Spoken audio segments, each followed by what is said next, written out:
नमस्ते मित्रांनो, लग्नाची बेडी या मालिकेच्या होणाऱ्या 28 मार्चच्या भागामध्ये आपल्याला असं पाहायला मिळणार आहे की इकडे होळीच्या दिवशी मधू हातामध्ये रंग घेते आणि म्हणते की सर्वात आधी रंग मीच राघवला लावणार असं म्हणून ती मुद्दामून तिच्या दुसऱ्या हातामध्ये असणारा मोबाईल खाली पाडते आणि राघवला आवाज देऊन म्हणते की ऐक ना राघव, मला माझा मोबाईल देतोस का, 2 मिनटं खाली पडलाय.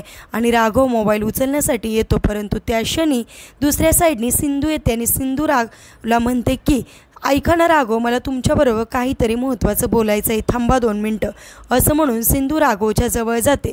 तर इकडे सावी हातामध्ये रंगाचं ताट घेऊन येत असते आणि ते रंगाचं ताट उधळते. त्या क्षणी तो रंग पूर्णपणे राघव आणि सिंधूच्या अंगावर पडतो आणि त्या क्षणी सिंधू खाली पडायला लागते. त्यावेळेस राघव सिंधूला पडताना सावरतो आणि ओढून मिठीमध्ये धरतो. त्यावेळेस सिंधू आणि राघवचा एकमेकांचा रंग एकमेकांना लागला जातो आणि हे सगळं काही बघून इकडे मधूचा मात्र चांगला जळफळाट झालेला असतो. एपिसोड कसा वाटला कमेंट करून नक्की सांगा आणि असेच मालिकेच्या पुढील अपडेटसाठी तुम्ही आपल्या रंजक मराठी चॅनलला नक्की सबस्क्राईब करा.